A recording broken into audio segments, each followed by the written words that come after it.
Breaking news చూస్తున్నాం. MLA Somireddy విసిరిన challenge ను మాజీ మంత్రి కాకాణి గోవర్ధన్ రెడ్డి స్వీకరించారు. కూటమి అధికారంలోకి వచ్చాక జరిగిన పనుల జాబితా మీడియాకు ఇచ్చే దమ్ముందా అని ఛాలెంజ్ చేశారు.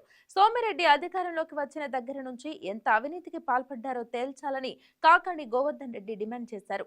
సోమిరెడ్డికి దమ్ము ధైర్యం ఉంటే సిబిఐ విచారణకు సిద్ధం కావాలని, లేదంటే కాణిపాకం వినాయక స్వామి దగ్గర ప్రమాణానికి రెడీగా ఉండాలని కాకాణి సవాల్ చేశారు.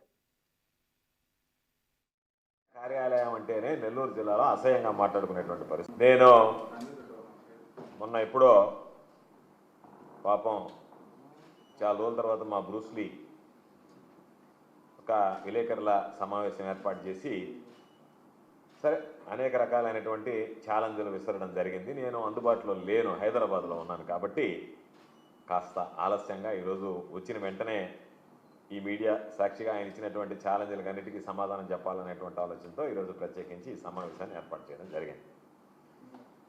అంటే ఆయన చెప్పాడు ఇరిగేషన్ పనులకు సంబంధించి నేను ఛాలెంజ్ విసురుతున్నా ఏ విచారణకైనా సిద్ధమని.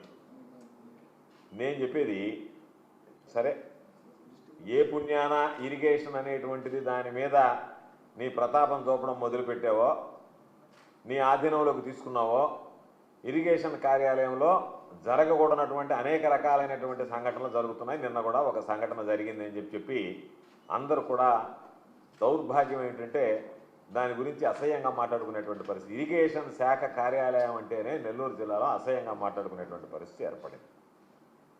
నేను సోమిరెడ్డి విసిరినటువంటి ఛాలెంజ్ అన్ని ఛాలెంజ్లు స్వీకరిస్తున్నా, ఏమీ ఇబ్బంది లేదు. వాటికి సంబంధించి తమరు ముందు నీకు నీతి, జాతి, సిగ్గు, శరము, రోషము, పౌరుషం ఇవి ఉండాయి నేను అనుకోవడంలే. ఈ మూడు ఉంటే నువ్వు చేయవలసినటువంటి పని ఏంటంటే కూటమి పాలన అధికారంలోకి వచ్చినప్పటి నుంచి సర్వేపల్లి నియోజకవర్గంలో ఎన్ని పనులు జరిగాయి ఆ జాబితా ఏదో నువ్వు తీసుకొచ్చి ఇవ్వడం కాదు, మీడియాకే ఇవ్వు, నువ్వు తీసుకొచ్చి ఇవ్వడం కాదు, ప్రతి దాని మీద ఇదిగో ఈ పనులు జరిగాయి అని రైట్ టు ఇన్ఫర్మేషన్ యాక్ట్ కింద మేము అడిగాము. ఇప్పటికే ప్రతి పేజీ మీద సర్టిఫై చేసి ఇవ్వాలి. ఇదిగో ఈ పనులు అని చెప్పి ప్రతి పేజీ మీద పేజీ నెంబర్ వేస్తారు, ప్రతి పేజీ మీద సంతకం పెట్టివ్వాలి. ఆ సంతకం పెట్టి ఇవ్వకుండా నువ్వు ఎక్కడైతే పనులు చెయ్యలేదో ఆ పనులకు సంబంధించి వాటిని పక్కన పెట్టేసి నువ్వు అక్కడక్కడ కలిపెట్టినటువంటి పనులు తీసుకొచ్చి ఆ పనులు చూపించేటువంటి పరిస్థితి వచ్చింది. కాబట్టి నువ్వేం మాట్లాడుతున్నావు, నేను 19 కోట్ల పని, ఆ 19 కోట్ల పని చేయలేదు, దానికి సంబంధించి 100 కోట్ల. నీ మనిషివా, నీ మనిషి జన్మ, నీది ఒక బ్రతుక. చెప్పింది ఏంది 18 నెలల్లో నువ్వు ఎంత చూపిస్తున్నావు అని అడుగుతుంటే దానికి సంబంధించి మొన్న 19 కోట్ల అంటే నువ్వు 100 కోట్ల రూపాయలు తిని ఎప్పటి నుంచి నీ అధికారంలోకి వచ్చినప్పటి నుంచి నువ్వు తిన్నటువంటి లెక్కలు తీయమన్నావు. ఆ లెక్కలు తీయమంటే సిగ్గు ఎక్కువ లేకుండా నీకు ఎంతసేపటికి మొన్న 19 కోట్లు, మొన్న 19 కోట్లు, మొన్న 19 కోట్లు. అసలు ఇది మనిషి జన్మేనా, నువ్వు మనిషివేనా, నీకు అర్థమవుతుందా? ఇంతకుముందు సగం పిచ్చోడు అనేవాళ్ళు నువ్వు, ఇప్పుడు పూర్తి పిచ్చోడు అయిపోయావు. నువ్వు అర్థమైంది. నువ్వు వచ్చినప్పటి నుంచి అధికారంలోకి వచ్చినప్పటి నుంచి నువ్వు చేసినటువంటి పనులేంది, నువ్వు వెలగబెట్టినటువంటి ఘనకార్యాలు మా దగ్గర లిస్ట్ ఉంది. కాబట్టి నువ్వు వాటిని తీసుకురా, వాటికి సంబంధించినటువంటి దాంట్లో మాట్లాడదాం. ఈరోజు మేము అడుగుతున్నావు నిన్ను, ఆ పనుల జాబితా ఎక్కడుందో చెప్పమంటే ఆ పనుల జాబితా లేదు.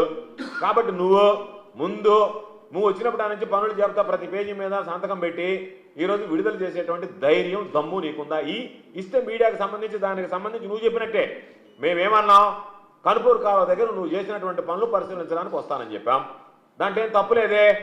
నువ్వు నీతిమంతుడు అయితే, నిజాయితీ పరుడు అయితే మేము కనుపూరు కాలువలో నువ్వు జరిగినటువంటి పనులు చూస్తామంటే హౌస్ అరెస్ట్ ఎందుకు చేశారు మమ్మల్ని? నీ అవినీతి భాగవతం బయటపడుతుంది కదా, నీ దొంగతనం, నీ డోలతనం ఈరోజు ప్రజలకు తెలుస్తుందని కదా నువ్వు ఆ రోజు మమ్మల్ని అందరినీ హౌస్ అరెస్ట్ చేయించింది.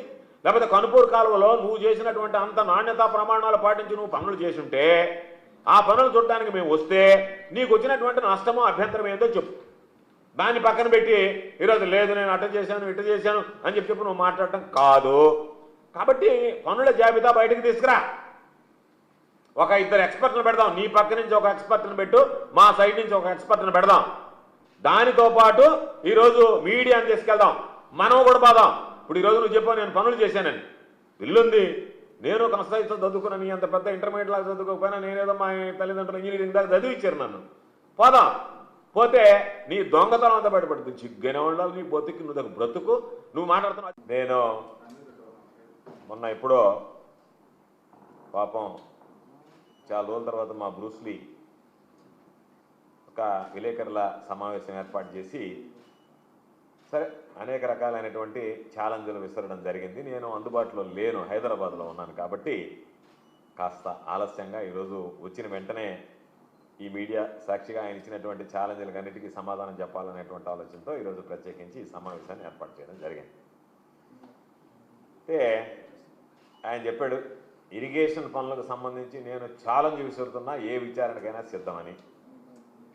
నేను చెప్పేది సరే ఏ పుణ్యాన ఇరిగేషన్ అనేటువంటిది దాని మీద నీ ప్రతాపం చూపడం మొదలుపెట్టావో, నీ ఆధీనంలోకి తీసుకున్నావో, ఇరిగేషన్ కార్యాలయంలో జరగకూడనటువంటి అనేక రకాలైనటువంటి సంఘటనలు జరుగుతున్నాయి. నిన్న కూడా ఒక సంఘటన జరిగింది అని చెప్పి అందరూ కూడా దౌర్భాగ్యం ఏంటంటే దాని గురించి అసహ్యంగా మాట్లాడుకునేటువంటి పరిస్థితి. ఇరిగేషన్ శాఖ కార్యాలయం అంటేనే నెల్లూరు జిల్లాలో అసహ్యంగా మాట్లాడుకునేటువంటి పరిస్థితి ఏర్పడింది. నేను సోమిరెడ్డి విసిరినటువంటి ఛాలెంజ్ అన్ని ఛాలెంజ్లు స్వీకరిస్తున్నా, ఏమీ ఇబ్బంది లేదు. వాటికి సంబంధించి తమరు ముందు నీకు నీతి, జాతి, సిగ్గు, శరము, రోషము, పౌరుషం ఇవి ఉన్నాయి నేను అనుకోవడంలే. ఈ మూడు ఉంటే నువ్వు చేయవలసినటువంటి పని ఏంటంటే కూటమి పాలన అధికారంలోకి వచ్చినప్పటి నుంచి సర్వేపల్లి నియోజకవర్గంలో ఎన్ని పనులు జరిగాయి ఆ జాబితా ఏదో నువ్వు తీసుకొచ్చి ఇవ్వడం కాదు, మీడియాకే ఇవ్వు, నువ్వు తీసుకొచ్చి ఇవ్వడం కాదు, ప్రతి దాని మీద ఇదిగో ఈ పనులు జరిగాయి అని రైట్ టు ఇన్ఫర్మేషన్ యాక్ట్ కింద మేము అడిగాము. ఇప్పటికే ప్రతి పేజీ మీద సర్టిఫై చేసి ఇవ్వాలి. ఇదిగో ఈ పనులు అని చెప్పి ప్రతి పేజీ మీద పేజీ నెంబర్ వేస్తారు, ప్రతి పేజీ మీద సంతకం పెట్టివ్వాలి. ఆ సంతకం పెట్టి ఇవ్వకుండా నువ్వు ఎక్కడైతే పనులు చెయ్యలేదో ఆ పనులకు సంబంధించి వాటిని పక్కన పెట్టేసి నువ్వు అక్కడక్కడ కలిపెట్టినటువంటి పనులు తీసుకొచ్చి ఆ పనులు చూపించేటువంటి పరిస్థితి వచ్చింది. కాబట్టి నువ్వేం మాట్లాడుతున్నావు, నేను 19 కోట్ల పని, ఆ 19 కోట్ల పని చేయలేదు, దానికి సంబంధించి 100 కోట్ల. నీ మనిషివా, నీ మనిషి జన్మ, నీది ఒక బ్రతుక. చెప్పింది ఏంది 18 నెలల్లో నువ్వు ఎంత చూపుతున్నావు అని అడుగుతుంటే దానికి సంబంధించి మొన్న 19 కోట్ల పని అంటే నువ్వు 100 కోట్ల రూపాయలు తిరిగి ఎప్పటి నుంచి నీ అధికారంలోకి వచ్చినప్పటి నుంచి నువ్వు తిన్నటువంటి లెక్కలు తీయమని. Please subscribe to YK TV Network. Please subscribe to YK TV. Please watch YK News. Don't forget to subscribe YK News channel.